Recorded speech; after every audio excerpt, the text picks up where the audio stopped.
Welcome to Popcorn and Patriarchy, where film lovers meet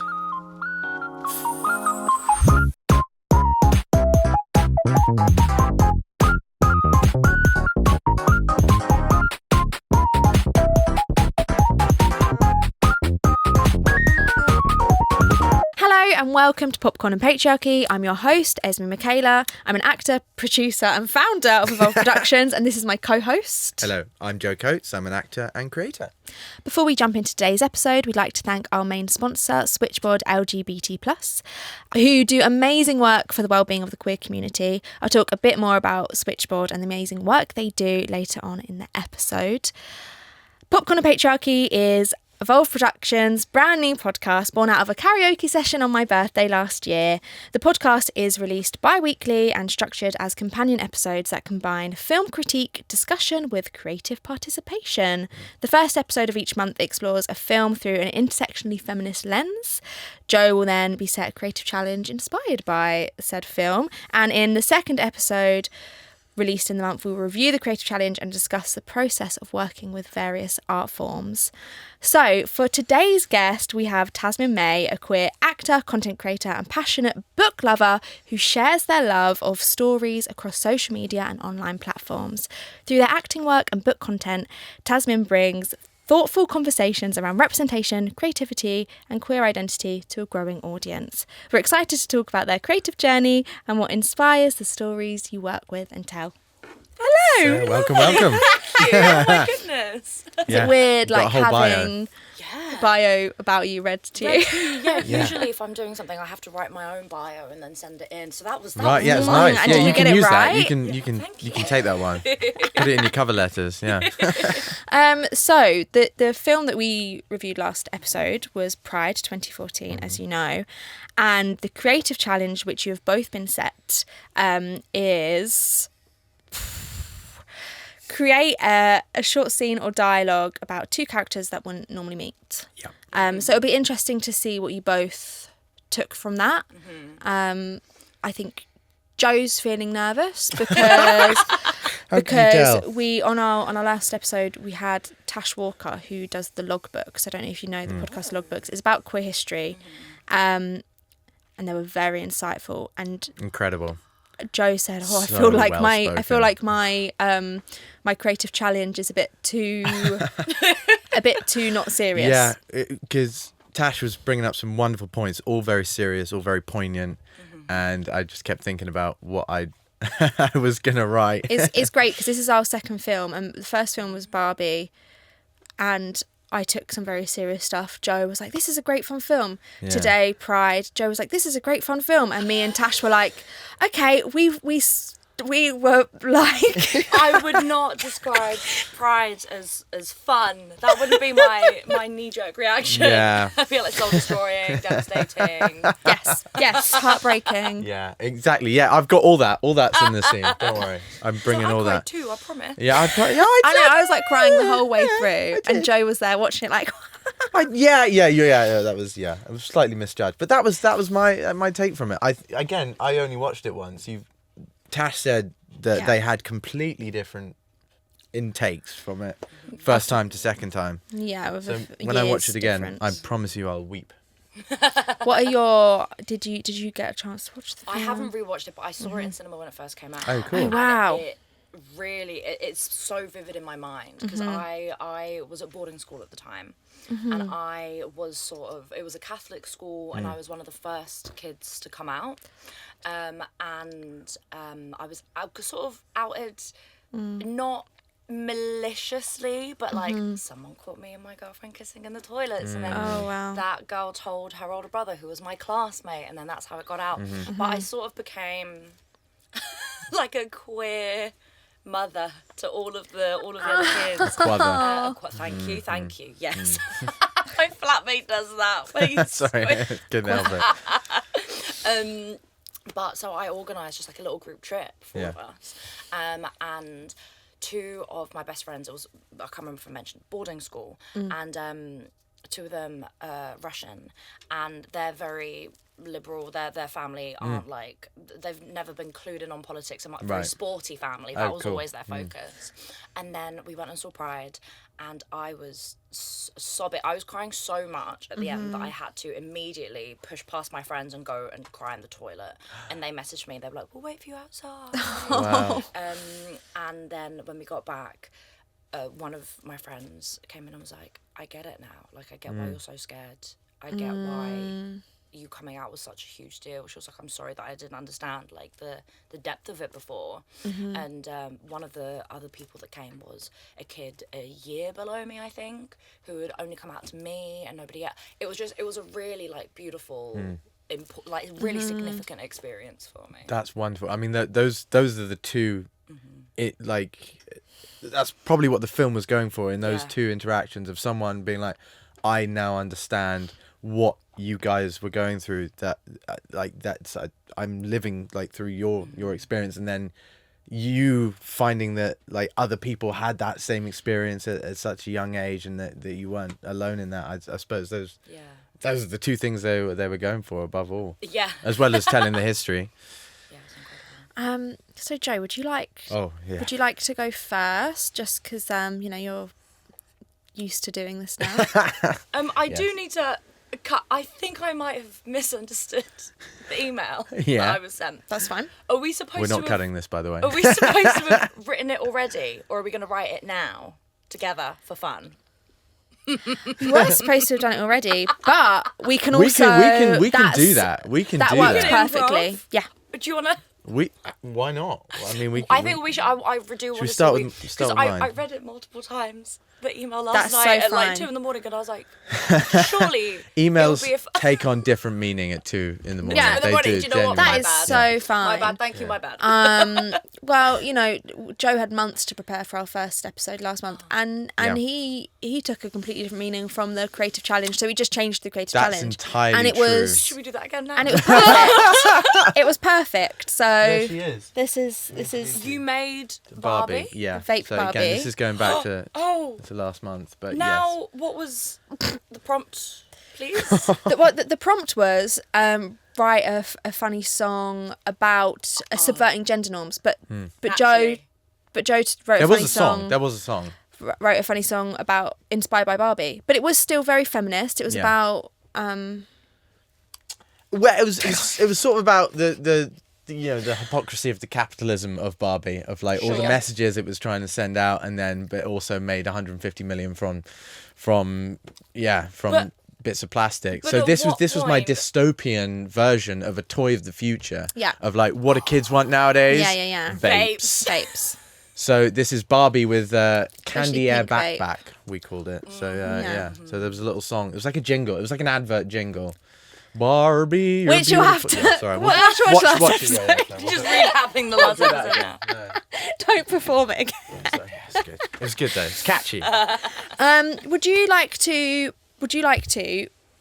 perform the scene together? Yes. Yeah. Okay. Yeah. Amazing. Sure. Yeah. Let's do it. Okay. Unless you would like to Question. do two voices. Can you do a Welsh accent? I can give it a go. Give it a go. Okay. All right. Let me It might be intro the horrifically scene. Okay. offensive. I mean. Yeah, I love we'll Welsh. get I we'll love the get yeah. Welsh. We love the I'm Welsh. sorry We for know a what's Welsh. happened. A Jay, Welsh. if you're listening, a Welsh. I know a Welsh. I have Welsh friends. Yeah. So many of my friends are Welsh. What's your intro to that? Okay, so with this scene, I wanted to. Okay, no. Spoilers. I wanted to capture some of the themes of the film Pride. Okay, you've looked at it already. Okay, so the three big themes that I got from Pride was, obviously homosexuality, and Margaret Thatcher and Welsh, being Welsh. So this is a scene between Margaret Thatcher and Nessa from Gavin and Stacey, who was... That's so funny, because when you said, can you do a Welsh accent, Yeah. I was like, if I imagine Ruth Jones, then maybe Yeah, I can. yeah, Perfect. there you go. I can't believe it Can was you meant do to Nessa? be. Can you do a Nessa voice? This is the worst moment of my life. Come on, Bibbs. what's that thing that was Geordie. what does- Exactly. You That's, can do Welsh though. I can you do did it I out can loud. do Welsh. I can't. No, I can't do What's her Welsh. catchphrase? What's Nessa's catchphrase? Oh, Like Bibbs, Yeah. Something about Gwen. What's occurring? What's occurring? What's occurring? That's Yeah, it. yeah, yeah. There's your in phrase. Yeah. What's occurring? All right, Stace. What's occurring? Very good. That's very good. Yeah. Are you being Nessa? So I can be or- Thatcher if you want. If you want to be Nessa. Yes. Yeah. Okay. Oh no. All right. Okay. I'll read the stage directions as well because it's a film script. I've written it like a film. Can you see that? I can make this work. Yeah. Okay. All right. Okay. Let's get into it. Interior. Number 10 Downing Street. Prime Minister's private study. Night. A coal fire crackles softly. The room is dim, except for a small lamp on the desk. Margaret Thatcher stands behind her desk, looking forlorn but otherwise immaculately put together. Blue suit, iron posture, and a tumbler of whiskey and soda poised in her hand. Across the room, draped over a chaise longue, is Nessa. Leather jacket, fingerless gloves, unlit cigarette hovering in her hand. You've been staring at that portrait for 5 minutes now. Yeah. He looks like he'd have a laugh on a night out. That's amazing. Churchill was many things. A laugh was not one of them. Nessa smirks. Hark. Who's talking? Thatcher studies her carefully. You arrived without an appointment, bypassed security, and told my staff you were here about unfinished business? That's right. And what unfinished business would that be? Nessa gets up and slowly walks towards the desk. Her boots echo softly on the wood floor. She pauses in the middle of the room to light her cigarette without taking her eyes off Thatcher. You ever meet... It's great. What's occurring? What's occurring? You ever meet... I can't do ever, okay. You ever meet someone and think, yeah, that one's trouble. Trouble. Thatcher doesn't move. All the time. Usually in Parliament. Nah. Different sort of trouble. She is now inches from the desk. The fire crackles. Thatcher finally takes a sip from her glass. You're being deliberately mysterious. That's just my vibe, babes. A beat. Thatcher almost smiles. Almost. Most people are intimidated when they meet me. Yeah, hell. You're not the scariest thing I faced. Silence again. There's something in the air that neither of them quite names. Thatcher walks around the desk now, closing the distance between them. You're remarkably self-assured. I just know what I like. And what exactly is that? Nessa looks at her, taking more of her in. Strong women in a blue power suit. Thatcher raises an eyebrow. Flattery is rarely effective on me. Not flattering you, babes. Just being honest. Another charged moment. Outside, faint sirens echo somewhere in London. Thatcher takes another sip from her whiskey and soda. You realise this conversation would cause a national scandal. I've been in worse scandals. She leans closer. Besides, I reckon you like a bit of danger. Thatcher meets her gaze, cool and calculating, but something flickers beneath. Danger, Miss... Just Nessa. Danger, Nessa, is only useful when one knows how to control it. Nessa struggles to contain a smile. Who said anything about control? Control. The fire continues to crackle and pop. Neither of them steps back. Cut to black. Wow. I think I just blacked out. I don't remember anything. Wow. Yeah. And then... It's tense. Well, That- well. Where do you see We it don't going? know. We don't know. Could that be a feature, do you think? My God. I was thinking If you make that into a short, you'll get feature funding. Yeah, I agree. Now, Two worlds collide. I'd love to know. Thatcher makes sense given the film. Yes. What made you choose Thatcher and Nessa? Yes. Okay. I have to admit, although I'm a friend to the Welsh, my knowledge on them is limited. So I thought, I was looking for a Welsh woman who was. She is somewhat straight, but like not really in Gebbett and Stacey. She's like got hints of of queer in there. So I thought she could fit. They did not live really in the same time. Well, they might have crossed over a little bit, but we're using creative license here. Love, beautiful. Yeah, I wanted to get that power of Welsh fanfiction. powerful essence in there. And and of course Thatcher, and there's a bit in the film Pride that struck me was the bit when they're first going to Wales, and the girls are in the back of the van saying, "Every woman is a lesbian at heart. Every woman is a lesbian." And I was like, okay, well then if every woman is a lesbian at heart, Right. surely Margaret Thatcher is somewhere. Yes. Just needs the right person to come along and get it out of her. Yeah. My controversial take, don't believe in straight people. Well, there you go. Yeah, my one of my foster sisters growing up was queer, and her girlfriend said to my dad, like, "Oh, I think everyone's a bit gay," and he got so offended. He was like, "No!" And I love that. I love that in Pride that the gay guys are like, "Well, my mum's not gay." Really? Even both of my parents are straight, and I'm like, but like in the right situation. Do you not? It's true. Come on, Circumstances. don't be so If society was completely Circumstances are different everything. as well. Yeah. maybe all Thatcher. Look at the if war. all Thatcher needed was Nessa. We all need our Nessa. We all need our To Nessa. access our queerness. I loved using two such well-known characters. You know, I was able to step Yeah, it was a crossover. into their worlds very easily in my brain. By the beautiful voice. That was spot on, by the way. What? Couple of struggles with words, but that's absolutely That's fine. That actually was one so of my good. one of my notes on performance was that your accent was amazing. Didn't know that we were getting notes today. This is great. Especially because you really just stepped into it, you know. Yeah. Joe, your stage direction voice Yeah. and your Were they too similar? Thatcher voice were very Too similar. soon. Okay. Yeah, Yeah. you're right. I needed to maybe take a minute and really get the difference between them. But yeah, you're right. I don't know what Thatcher actually sounded like in real life, but I'd imagine if you do like a Queen Elizabeth. maybe. But deeper.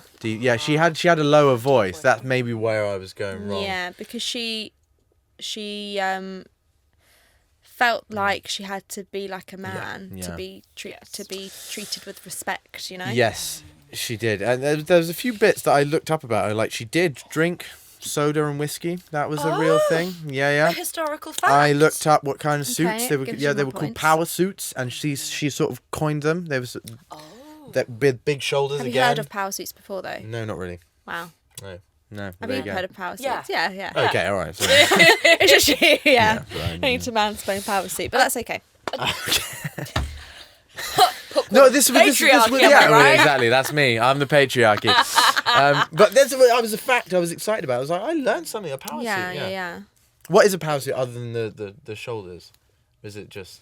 I've always thought that it was just it's like this is the perfect example. It's just when women Oh, wear is that a it? suit. Oh, and it's okay. To give an air of. I don't think it's about the design. It's Is just it? like Okay. Or I was thinking it was a specific type of suit Not that that it I'm got. aware No. of. Okay. Yeah. Yeah, just It's to just give that more extra.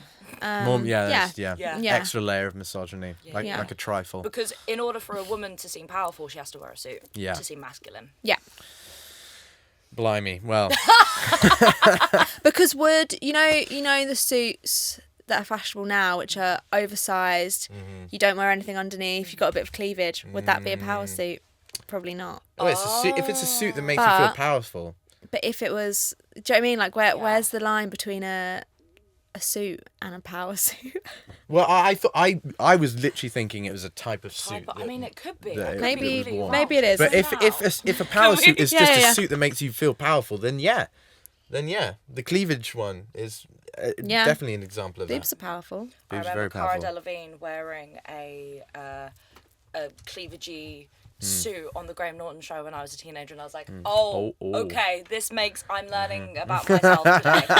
And we thank God. And we thank Cara. Yes. So some more notes about your your piece. Performance. Right. I loved, especially in the opening stage directions, the how descriptive they were. It really brought me in.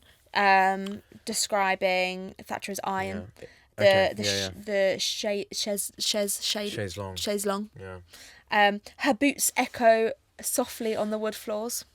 I'm like, that's Nessa. Yeah. Did you find out about the suits? It won't load. If anyone has connected to the Wi-Fi, Ruby. But in the 1980s, obviously women were pushed a lot more into the workforce more professionally. So it did originate from the 1980s. But I feel like I knew that, and I did Google it, and it was right. Well, but it was mainly women in the workforce, and they wanted to be taken more seriously coming out of the 70s. But so it doesn't mean a particular style. No. It just means a woman in a suit. Just a woman in a suit. It's very tailored and Great stuff. A tailored suit, because if you're just wearing suit trousers and a blazer, not a power suit, but still, yes, it's got to be a matching. Yeah. That's part of the power. I don't have any power suits. Do you not? No, I've got a wardrobe full of blazers, and none of them have matching bottoms because they're all second hand. Yeah, exactly. In charity shops, they don't come with the trousers. They get split up. That's why if you find a matching suit in a charity shop, buy it, because that doesn't happen very often. So I'd love to talk about your process in creating this. Yeah, sure. So I started off as like a novel, which is probably why the stage directions were quite descriptive. That's kind of how it started. I have a wonderful pen that has a rubber on it. So I did a lot of editing, and I sort of made it more filmish, because it's a film podcast. This is, we could maybe we can eventually end up putting this on. That was such a good performance. We could fund us. Come on, Switchboard. True, we'll make it for the Patreons, okay? We'll make, and then that'll be okay. We're being very ambitious here. Let's put a pin in that. But yeah, I thought let's make it a film script. It's a film podcast. So it started off being just like it was almost like poemy. It was just a little story. I was just trying to get that sense of tension and feeling, and which is why the stage directions told you a lot. I don't know, as an actor, do you find it helpful when stage directions give you that mood, or do you want to find that for yourself? I haven't performed anything with excessive stage directions, but I always enjoyed reading and studying them in school. Okay. Like Arthur Miller and Tennessee Williams would give really, really descriptive directions and descriptions of the set and everything. Yeah. Beautiful. But Detailed, I do think that's from my reader brain as opposed to as a performer. Yeah. Quick tangent. I just watched All My Sons at the Wyndham. I haven't seen that production, but I saw a production of it probably pre-COVID. Phenomenal. I think that's as good as writing gets. Personally, one of the best plays I've ever seen. So good. Anyway, Do you also write within your creative practice? When you are writing, do you like writing pretty descriptive stage directions? Because I do when I'm writing. I like making it beautiful. Do you write scripts? Yeah, not on my own. I will write with other people, but I always like especially in theatre. I love it being I could do good 2 pages of stage directions. Yeah. See, I think you could tell maybe with that one that I felt more comfortable doing the stage directions, the story-ish, some more novel-like work. I struggle with the dialogue, so I got a friend to come and help me with that. I was like, okay. Was it Greg? No, it wasn't Greg. It was another friend. Okay. But Greg yeah, we had to a lot last episode because Greg was in Joe's last. Basically, my creative partner. Thing. Greg helped with the song, but it was another friend that helped with this one. Okay. So yeah, the dialogue. I had to do a bit of research about what Nessa said. All right. I'm gonna make a confession. You've never watched Gavin and Stacey? I haven't never watched it, but I've not properly watched it through. It's amazing. It is amazing. It's so funny. I watched like an hour-long compilation of Nessa talking for this, and You nailed it. You She's did a really fantastic. good job. Oh, okay, You cool. Really, All right. I think that's very good. Yeah. Selling Okay. point to watch Gavin and Stacey the whole way through. Matthew Bainton's in it as well. It's like a little baby boy at that point. Wow. A tiny child. It's Tiny the Welsh child. We accent all is were my at favourite some point. accent because of Is it? Gavin and Stacey. I think it's so sexy. Yeah. And lots of people think that the Welsh accent Who isn't. makes it sexy for you? Is it Nessa? Makes it Rob sexy. Brydon, isn't Rob it? Brydon. Is it Rob Rob Brydon? Brydon? Yeah. Because same. Because I completely Yeah. get what you mean. That's Wow. a pretty vanilla but slightly hear me out cake kind of. Kind of an option. Yeah, for sure. Yeah, I will happily hear you out on that one. I have no trouble leaving that. Yeah, Like I get that. I'd watch a fan fiction of Nessa and Bryn. Getting it on. Well, yeah, there you go. That's how Twilight started. No, not Twilight. The other one. Well, Twilight was also fan fiction. Oh, was it? Okay. Yeah, what was Twilight So, fan fiction? 50 Shades of Grey was fan fiction of Twilight, and then Twilight was fan fiction of something else. Shit, which way was it? You know that conspiracy theory that's like 9/11 to Twilight pipeline. Do we know about this? 50 Shades of Grey? No. Which was it? It was, oh God, I think it was like 9/11 happened. Wow, that's And- a long and breach, isn't it? Gerard Way was really like shocked by it, and then he created My Chemical Romance. Okay. And then was it? I can't remember all of the stepping stones. Was it that Stephanie Meyer was? What was Twilight? Behind My 9/11? Chemical Romance fan fiction, but eventually, you then get to 50 Shades of Grey. Wow. Okay. 9/11 That reminds me of that gave us game you 50 can play Shades of when you have like two Wow, Wikipedia Butterfly pages and Effect. you have to get from one to the other in like 10 clicks or that less. game. Yeah, it's fun. I remember that game. Yeah, we had at a job school. where we could do a lot of that. Oh yeah. Yeah. I used to do that at the front a lot. Sorry, my old bosses, but yeah. And Yeah. that is why they liquidated. You specifically. Yeah, pretty much that. Um, Internet costs. So, how did you feel going into it emotionally? Emotionally, I felt so I struggle with writing. I've never been a writer at heart. Okay. So the idea of sitting down and just creating something from my brain into being terrifies me. That's not usually the way I work. Is just sit down and write. Which is why I sought help in a friend. I'm much Not more Greg. creative. Not Greg. Greg. Much more. Greg. Yeah, not Greg. Greg, I'll get you for the next one. Don't worry, you're still there. So I definitely found solace in just like splurging my ideas onto someone else, and then them splurging back, and then it all splurges on the page. A lot of splurging. I love that Yeah. creative process. Yeah. You Two know, guys sometimes splurging. you don't. So what? We met an hour ago, Joe. Sorry, yeah, you're right. Creative splurging is what I mean. I missed what was said, but I don't know if we want to go back No. to it, do we? It's okay. We've got so many cameras. We will replay it so many times. You can watch that back. Well, I won't. and you started with like your pillar themes of Yes. queer, Yeah. Welsh. Yeah, queer, Welsh, Thatcher. Thatcher. Yeah. The theme Yes, being that. the three horsemen of the apocalypse. Yeah. Those were. I'm just caveat. Those weren't the only three things I got from the film.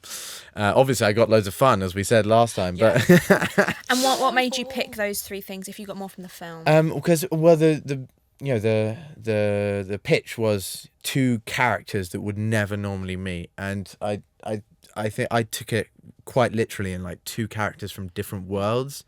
Like universes. Different universes, different cinematic universes. Well, I mean, one of them was real. One of them was real. that was very real. But yeah, she was real, but like she's also like this overhang character in the film in Pride. So I was thinking that version of Margaret Thatcher, and Nessa from Gavin and Stacey, and merging them. So yeah, instead of, I thought maybe two characters that I would make up, but then I thought let's do two real life one real life character and one already made fictional character, and see how they mix, because I thought they were, quite different. The steely iron of Thatcher versus the loose raw power of Nessa. Yeah. That accent went all over the place in a matter of seconds. That's quite impressive. Went to jump continents. Yes, almost. Yeah.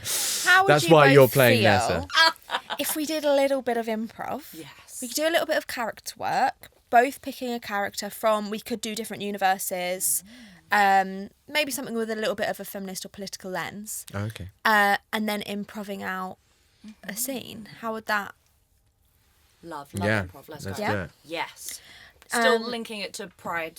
Yeah, still. 2014, I assume. Yes. Gotta make it relevant somehow. Still, inspired by those themes. So if our themes are Gay. Gay. I don't know if Welsh can be a theme. They would argue. Maybe like working class. Working class, queer. And activism. In Activism. General. Protest, activism. You can either make a character or you could pick a character that already exists, like Okay. Joe's done. What sort of character are you thinking about? For some reason, when I think of characters, my head's going to cartoons right now. Aha. Ooh, Could be interesting, like ooh, cartoon ooh. characters. Yes. I love Bob's Burgers. Do Bob's you? Burgers is one of my Okay. favourite shows. Okay. We could do. We could do a crossover. Because I was thinking Simpsons. Do you know about there was a crossover Simpsons and Bob's Burgers intro? Was there? Where Was there? The intro of Bob's Burgers is like the outside of the shop, but in the Simpsons one, Homer is inside the shop. And you see Okay, it. yeah. Oh, it was- They've so done a few of cute. them. They did like a Rick and Morty one. They did a whole Family Guy crossover. Yeah. Yeah. Okay. All right. Okay. So, what character from Bob's Burgers are you thinking? I think Louise. Okay. All right, Louise. I was thinking Marge. Do you want to introduce yourself in your voice, like? Hi, homie. I'm just going out. To meet a friend of mine. They run a burger shop. See you later, homie. That's incredible. Okay. Wait, have we? But we do have to make it gay or Oh, something. Yeah. okay. So we'll pick a circumstance. Okay. Louise. How old is Louise? Louise is 9, so we're not gonna ship Louise and Marge. We're not. Yeah. doing Yeah. that. Okay. What yeah. about? Okay. Yeah, I was going to say that. Their town is having their first Pride Parade. Okay. Love. Yes. Ooh. And now, why would Marge be at the Pride Parade? Well, Marge has maybe- just gone out to the shops. And, Yeah. And there's something going on out here. You also sound a bit like Linda, the mum. Yeah. Okay. I'll work on my Marge. No, I love it. I love Yeah. it. Brilliant. Okay. At least it's different from my Thatcher / narrator. And I think we agree on that. Okay. And why is Louise there? Louise works in the. Sorry. Did that ADHD thing of like having a thought and thinking that you could read my mind. Yeah. Do we want to set this on like the street outside the shop where the parade's happening, or Yeah. has Marge gone into the burger shop, into Bob's Burgers? Yeah. Up to you. You tell me, because Louise like lives there. Louise lives Yeah. upstairs, Okay. works Okay. in the Maybe shop. the burger shop are doing a. You know how like Maybe they've companies got a do like rainbow burger. LGBT plus sandwiches. I've had a rainbow bagel before. Yeah. They're awful because maybe- there's too much like colouring in it, so they're so stodgy. Yeah. But maybe they've done like a rainbow burger Okay. type. Rainbow Feels very burger. American. It is also, for anyone that hasn't watched it, it's a very queer show. There are lots Okay, of queer I've not watched characters. Yeah. Okay. Trans voice actors, trans characters, drag queens, all sorts. It's great. Hmm. First 2 seasons, bit dicey. Oh, really? Start from series 3, I Yeah. vote. Okay. Okay. So maybe Marge has gone to the burger shop to Yeah. buy a burger, and you're selling.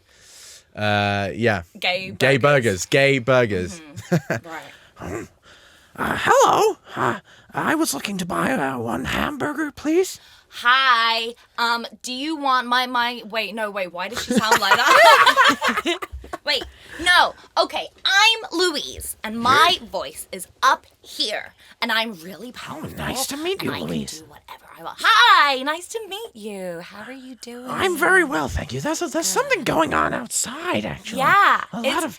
it's our town's first Pride Parade. Do you like gay people? Do you support the gays? I don't think I know any gay people. You don't know any gay people? Well, 1 in 3 people are gay, actually. So if you don't I think you suppose know I gay people, maybe probably you do, then. haven't made yourself a safe enough space for the gay people to tell you that they're gay.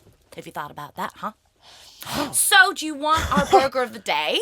a lot to think about there, Louise. How do you know my name? It's on your name badge. Okay, now, would you like the they always have fun burger of the day names. I will take a beefy gay burger. Yeah, sorry, my brother came up with that name. Oh, okay. No, it looks really Gene, nice. I want a beefy gay burger. And what makes the burger gay? Is the cow itself gay or? Yes. Oh, okay. So you only get gay cows for these burgers? Yes, we only get hold of and kill gay cows. Oh, interesting. Meat grinder. Don't you think that's kind of like We're supporting. hateful? We're giving equal opportunities to animals, regardless of their sexuality. But you're only killing and eating the gay ones. Only today. Oh, you're We quite only right. kill the straight cows all of the other days of the year. Oh, well, my husband eats straight cows all the time.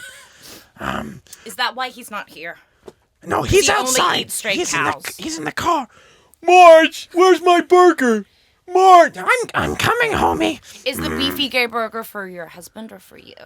Well, it is for my husband, but I don't think You he'll don't mind. want a beefy gay burger? Well, if you insist, maybe a little. 2 beefy gay burgers, Gene!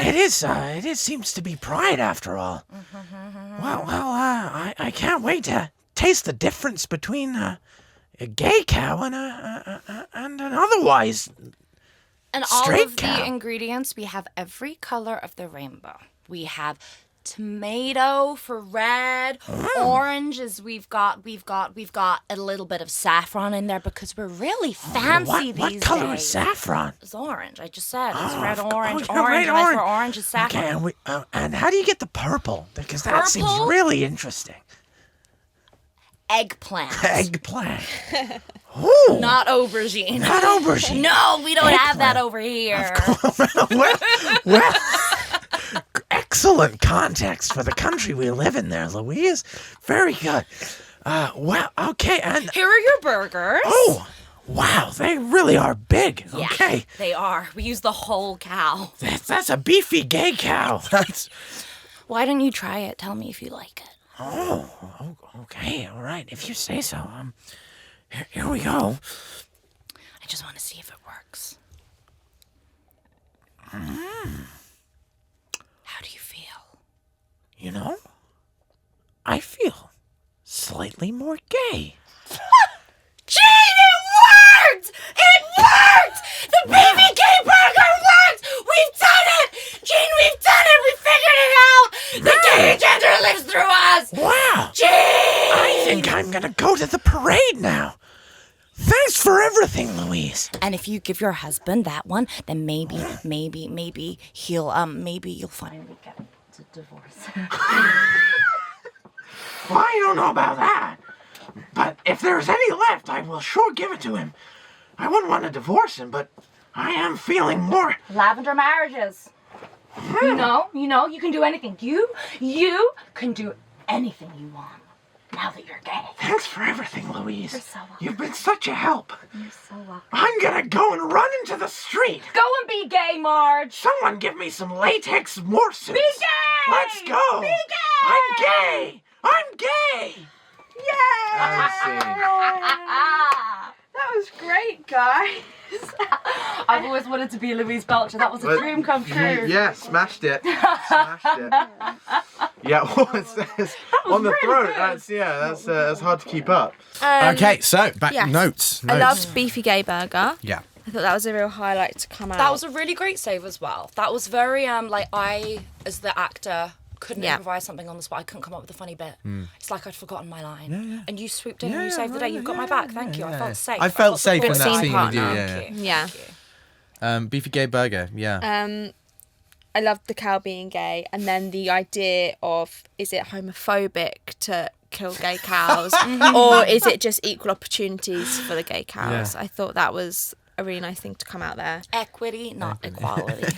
And then the every colour of the rainbow I really liked, and then also when you whispered, I just want to see if it works, was a really nice offer because there hadn't been a hint of. You read my that. mind. Yeah. So that was really nice that then that worked good. out, I took that, and then you yes-anded it. Yeah, that was great. Same That was a wavelength. great offer. What about both of you? How did you feel during the scene? I feel inspired. I feel like 9-year-olds just have this. At least Louise, as a 9-year-old, has a big extroversion, like a I can do anything kind of energy. And I was like, what am I gonna? If I could do anything at our town's first Pride Parade, what would I'd make them all gay. I felt like I could achieve Great. anything I set my mind to. See, I really like that you picked Louise as well, because I think with my scene fell into the cliche of gay of queer and pride being like a sexual thing, which it doesn't have to be. I made a tense scene, but like this was more than that. This was about pride and owning who you are and making burgers. Yeah, a little bit of that capitalist side of pride that we all know and love. But also, I feel like if Bob and the Belcher family were to do like a gay pride event, I feel like it would be a real grassroots sort of thing. Because they would be loving it. Yeah. They've made 16 seasons of that show, and they have only just upped the burger of the day price by $1. They made a big deal about it at the beginning of series 16. That's so funny. He's not going to be like doing a rainbow, like jacking up the price for a rainbow burger. You know what I mean? I really want a burger. It's there for the people. Let's go get a burger afterwards. I think that. I always loved it when I was younger. I thought hamburgers. You know, like we don't really. Well, I never really had a hamburger. I just get a burger if I was getting McDonald's. Yeah. And I would hear people say hamburgers, and I thought it was just a burger with ham in it. Do you know what? Just a ham I know roll. why. Yeah, I get a why ham you think that. sandwich. Because they don't say in America, they don't say ham when they mean like sliced meat, do they? What the fuck? Do they Bologna. Bologna. Bologna. Bologna. What a load of bologna. Bologna. Bologna. Yeah. Bologna. Bologna's just like a mush. Like pate. Yeah. Sliced Pate. Sliced, yeah. A meat obelisk that's been sliced into a sandwich. We'd like to take a moment to thank this episode's sponsor, Switchboard LGBT+. For over 50 years, Switchboard has supported the LGBTQIA+ community through challenges and triumphs, offering a listening ear in difficult times and moments of joy. Their support is completely free and available wherever you feel most comfortable, whether that's via phone, web chat or email. Switchboard services open from 10 a.m. to 10 p.m. every single day of the year. Their trained volunteers are available to discuss anything related to sexuality and gender identity, whether it's sexual health, relationships, or just the way you're feeling. Their contact details can be found in the episode description or on the screen if you're watching on YouTube. So at the end of the episode, we have our Creative Hangup Hotline. Woo! What is this? Maybe I can give you something. So our Creative Hangup Hotline is our audience give us some creative hang-ups that they might have, whether that's a mindset issue around creating. I'm having a crisis at the moment. Yeah. I can pick your brains. Yeah, Yeah, go for please. it. That laugh came from a very deep place. It's been the last couple months. I'm like, Yeah. now what am I doing with my life, and how do I achieve my goals? And are my goals the ones that I set when I was 18? Are they still the things that I need to pursue? So I had a bit of a breakdown, and now I'm moving to Scotland. Yeah. I was like, do you know what We I need talked is I about- need a fresh slate, and I'm hoping. Move out of London, everything's calmer. I'm gonna have more time, a slower pace of life, and then I can write a movie. Yeah. And make the movie and finish writing my novel and then make that. And who knows, maybe I'll make a podcast. And basically, I'm worried that all of the issues are going to continue when I get to Edinburgh. Yeah, because... How do I change myself? But I think the fact that you're going to Edinburgh is huge for that, because that sort of locational circumstantial change can change. You'd like to think that it does, but like that is a good way of doing that. Is that part of the reason why you've moved, or is it you just always been your dream to move to Edinburgh? It's always been a dream of mine to move to Edinburgh. But my family are all, the English side of my family is still all down south of England. And I kind of, out of obligation, felt like I couldn't move, have to stay near my elderly father. And then I was like, why am I alive? And so kind of thought about all the things that bring me joy and where I'm happy. And I was like, do you know what? My friend was like, we should, don't think about it as running away. Think of it as running towards joy. I love that. Which is a really nice way of putting it. That could be a t-shirt. That could be a t-shirt. She's an author, so it makes sense. There you go. Yeah. Jean snappy. Menzies, author of The Lady of the Lake.